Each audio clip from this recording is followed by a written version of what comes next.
players to represent Sunderland in the Premier League. He's managed that because he's had a substitute appearance. He'll get further appearances. Luke O'Nien, when he signed for Sunderland, he said his ambition was to play in the Premier League. You know, for him, it clearly is a dream. These players they've brought in, and Talby is one of them. We spoke about him the other night. Very, very focused, very, very ambitious. Clearly, having already had Champions League experience and you know, experience at the higher level, and he's still only 20 years old, Talby. But they now, as you know, the Premier League is part of what they would see as the natural path for them to progress, and they're internationals as well. I mean, Talby's a Moroccan international, and he could well be playing the World Cup next summer. So it's interesting the difference they have, even albeit that, you know, Talby is younger than Dan Neil, but only a year or two older than Chris Rigg.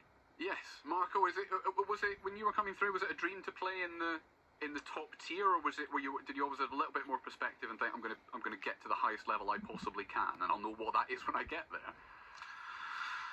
Yeah, I think we're being a little bit, we're getting a bit hung up on a certain phrase. I mean, you know, and sometimes as well, the question leads the answer in that, you know, is it your dream to play? Yeah, oh yes, it is. Yeah, you know, that it comes back as the answer. So, no, look, I think that something in between what you just said there, Colin, is that, you know, you start off playing, you don't know where you're going to get to. You hope, you just want to keep improving, and that's what I did as a player. You know, I started off.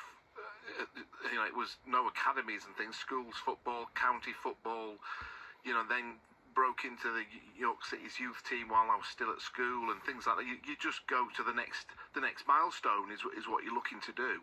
I think the difference now is that the players start this journey at 6 and 7 years old, so they are programmed.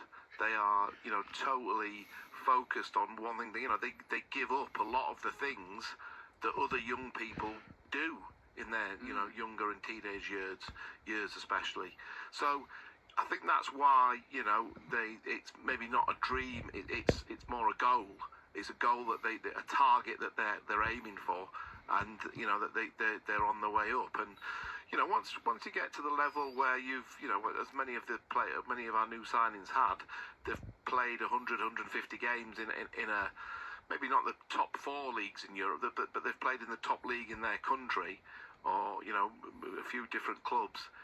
They're well on their way, and I think you know, they've also then, you know, the opportunity to come to Sunderland has been a good one for all involved at the moment. I guess if you're in an academy that is connected to a Premier League club, then your ambition is to get to their first team, and therefore by dint of that, it is a Premier League a Premier League ambition that you have.